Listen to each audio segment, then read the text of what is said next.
Hello students, welcome to my YouTube channel. My name is Prabjot Kaur and today we will discuss about chapter 1 from class 8 जिसका नाम है rational numbers, जिसका आज हम discuss करने जा रहे हैं इंट्रोडक्शन पार्ट। ओके स्टूडेंट्स, तो इंट्रोडक्शन पार्ट में हम वो सारे टॉपिक्स कवर करेंगे जो चैप्टर्स में क्वेश्चंस को सॉल्व करने के लिए यूज होने वाले हैं। फर्स्ट ऑफ ऑल हम कुछ नंबर्स जो है उनको डिस्कस कर लेते हैं जो आपने अपने प्रीवियस क्लासेस में पढ़े होंगे। तो फर्स्ट जैसे कि हमारे पास नंबर है natural number. So natural number क्या होता है, आपने पहले भी ये पढ़ा होगा। नेचुरल नंबर होते हैं स्टूडेंट जो 1 से स्टार्ट होते हैं, जैसे 1, 2, 3, 4 और ये चलते जाएंगे। ठीक है, नेचुरल नंबर्स को हम स्टूडेंट्स काउंटिंग नंबर्स भी बोलते हैं। मैं यहाँ पर आपके लिए लिख देती हूँ काउंटिंग नंबर्स। रैशनल नंबर को हम काउंटिंग नंबर्स भी कहते हैं। ओके, आपको एक बार याद रखनी है कि नेचुरल नंबर में 0 नहीं आता, 1 से स्टार्ट होता है। नेक्स्ट हमारा होल नंबर। होल नंबर क्या होता है स्टूडेंट्स, जो 0 से स्टार्ट होगा। ओके, और आगे काउंटिंग चलती जाएगी 0, 1, 2, 3, 4 and so on. Okay, so natural number में 0 नहीं आएगा, होल नंबर में 0 इंक्लूड हो जाता है। नेक्स्ट हम पढ़ेंगे इंटीजर। इंटीजर स्टूडेंट क्या होता है, इंटीजर्स में आप ना इंटीजर्स को नंबर लाइन से याद रख सकते हो। जैसे हम नंबर लाइन में क्या पढ़ते हैं, बीच में 0 होता है, इस साइड हमारे पास पॉजिटिव नंबर्स होते हैं और इस साइड नेगेटिव नंबर्स। ओके, तो कैसे याद रखना है आपको, इंटीजर्स में सारे पॉजिटिव नंबर आएंगे, नेगेटिव नंबर आएंगे और 0 भी इंक्लूड होगा। Okay, so positive numbers, negative with 0। ठीक है, नेक्स्ट हम पढ़ेंगे रैशनल नंबर। अभी स्टूडेंट रैशनल नंबर क्या होता है, जो हमारे चैप्टर का नाम है। ओके, सो रैशनल नंबर स्टूडेंट्स वो नंबर होते हैं जिन्हें हम p/q के फॉर्म में लिख सकते हैं। कैसे, p/q के फॉर्म में, मीन्स हम इसे फ्रैक्शन में लिख सकते हैं। बट रैशनल नंबर में एक कंडीशन आती है कि यहाँ पर जो हमारा q होता है, जो डिनोमिनेटर पार्ट है, वो 0 नहीं होना चाहिए। समझ आया आपको, p/q के फॉर्म में लिखेंगे जहां q जो है वो 0 के इक्वल नहीं होना चाहिए। For example, if I take 2/3, ये एक रैशनल नंबर होगा। 5/6, ये भी रैशनल नंबर होगा। अगर मैं सिंपल 3 लिख देती हूँ, वो भी रैशनल नंबर होगा।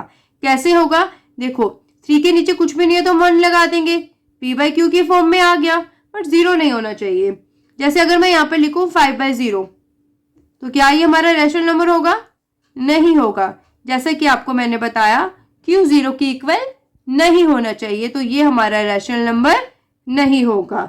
ओके स्टूडेंट्स, तो आई होप आपको ये नंबर समझ आ गए होंगे। अब हम आगे के टॉपिक डिस्कस करते हैं। ओके स्टूडेंट्स, सो अब हम पढ़ेंगे रैशनल नंबर्स की प्रॉपर्टीज। तो फर्स्ट प्रॉपर्टीज जो हम पढ़ेंगे वो है क्लोजर प्रॉपर्टी। क्लोजर प्रॉपर्टी में स्टूडेंट्स हम पढ़ेंगे कि ये प्रॉपर्टी कहाँ कहाँ अप्लाई हो सकती है। ओके, जैसे हम फर्स्ट लेंगे addition, subtraction, multiplication and division. हम देखेंगे कि क्लोजर प्रॉपर्टी उसमें अप्लाई होती है या नहीं होती। ओके, तो आइए देखते हैं क्लोजर प्रॉपर्टी होती क्या है। स्टूडेंट, अगर मैं यहाँ पर कोई भी रैशनल नंबर लूँ, फॉर एग्जांपल मान लो मैंने a/b कोई रैशनल नंबर ले लिया और उसमें अगर मैं c/d कोई दूसरा रैशनल नंबर ऐड कर दूं, तो मेरा आंसर क्या आना चाहिए, रैशनल नंबर आना चाहिए। मीन्स अगर मैं किसी रैशनल नंबर में रैशनल नंबर को ऐड करूं तो मेरा रैशनल नंबर आना चाहिए। ठीक है, ऐसे ही हम इसको सब्सट्रैक्शन के लिए पढ़ेंगे कि अगर मैं एक रैशनल नंबर से रैशनल नंबर को ही माइनस करूं तो मेरा रैशनल नंबर आंसर आना चाहिए। ठीक है, आइए इसको प्रॉपर्टीज के थ्रू हम समझते हैं। जैसे फर्स्ट हम एडिशन के लिए पढ़ेंगे। एडिशन के लिए मैं यहाँ पर कोई नंबर चूज कर लेती हूँ। फॉर एग्जाम्पल मैं यहाँ पर ले लेती हूँ, मेरे पास एक 3/8 है और मेरे पास 5/8 है। अगर मैं इनको ऐड करती हूँ तो क्या आएगा, बेस तो हमारा सेम ही है, तो क्या आ जाएगा यहाँ पर 3 और 5, 8/8 मेरा आ गया। ठीक है, तो बताइए कि मैंने जब इन दो रैशनल नंबर को ऐड किया तो क्या मेरा रैशनल नंबर आया। तो आप देखेंगे 8/8 है, कैंसिल करेंगे तब भी 1/1 आएगा। तो क्या ये हमारा रैशनल नंबर है, यस, ये हमारा रैशनल नंबर है।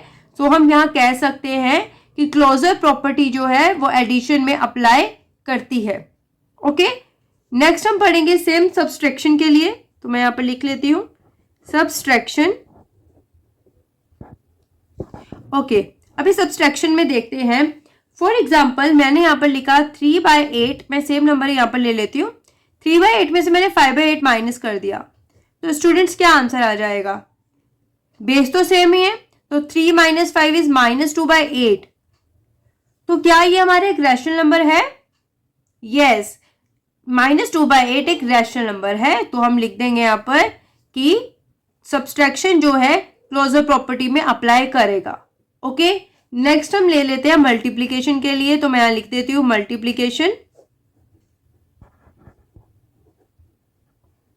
अब हम मल्टीप्लीकेशन में कोई भी 2 नंबर्स ले लेते हैं। आपको ये नंबर लेना, आप सेम नंबर ले सकते हो। जैसे मैंने एक रैशनल नंबर लिया, उसको एक दूसरे रैशनल नंबर में क्या किया, मल्टीप्लाई कर दिया।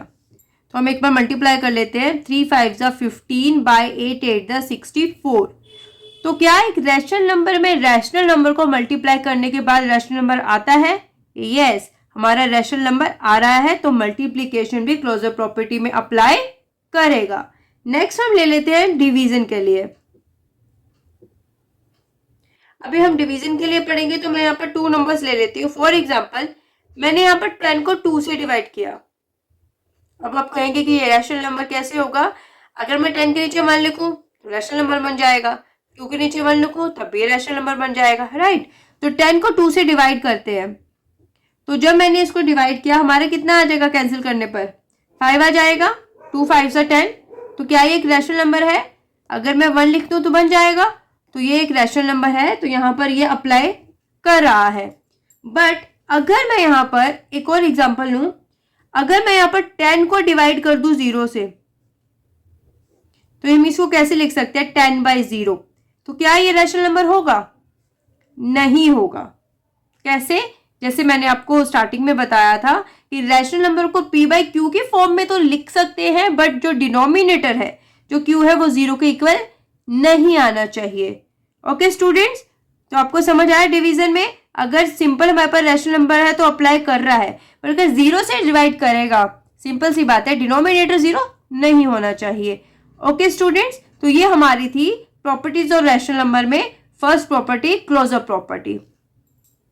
सो स्टूडेंट्स, हमारी जो नेक्स्ट प्रॉपर्टी है वो है commutativity property. So commutative property में आप इसको किस तरीके से याद रख सकते हो स्टूडेंट्स?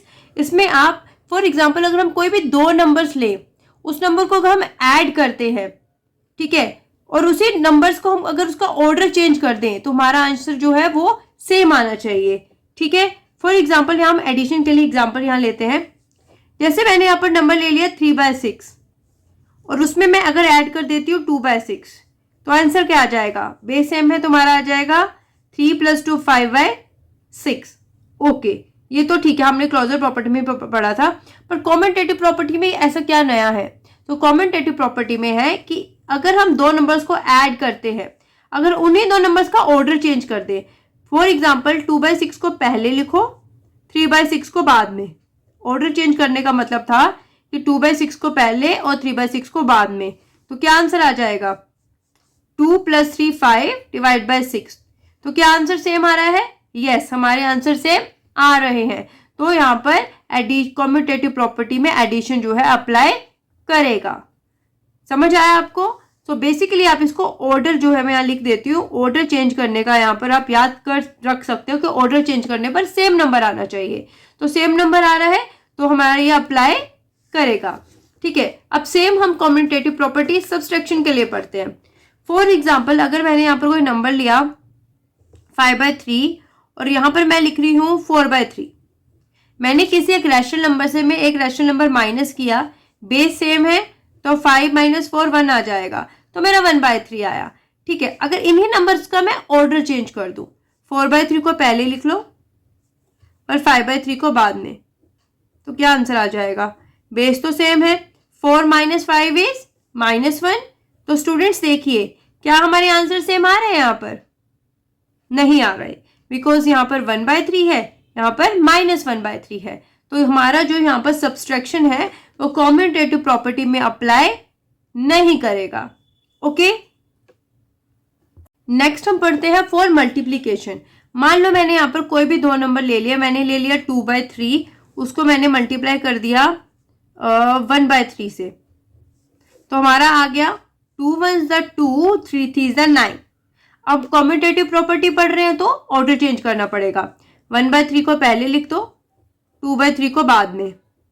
तुम्हारा आंसर आ गया 1 2 ज़ 2, 3 3 ज़ 9।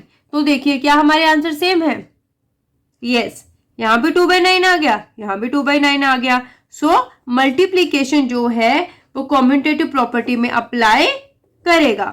ठीक है, लास्ट हमारा जो है वो है डिवीजन के लिए पढ़ेंगे। तो स्टूडेंट्स, डिवीजन के लिए हम यहाँ पर 2 नंबर्स ले लेते हैं। फॉर एग्जाम्पल 10 को अगर मैं 5 से डिवाइड करती हूँ तो क्या आ जाएगा? 10/5 कैंसिल करने पर 2 आ गया।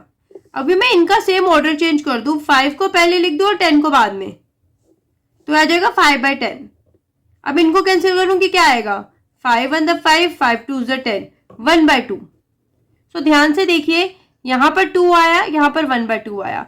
क्या हमारे आंसर सेम आ रहे हैं? नहीं आ रहे। तो हम यहाँ पर कह देंगे कि जो डिवीजन है वो कम्यूटेटिव प्रॉपर्टी में अप्लाई नहीं होगा। So you can write division is not commutative for rational number. Okay, so इस तरीके से आप इसको लिख सकते हो। तो ये थी स्टूडेंट्स हमारी कम्यूटेटिव प्रॉपर्टी।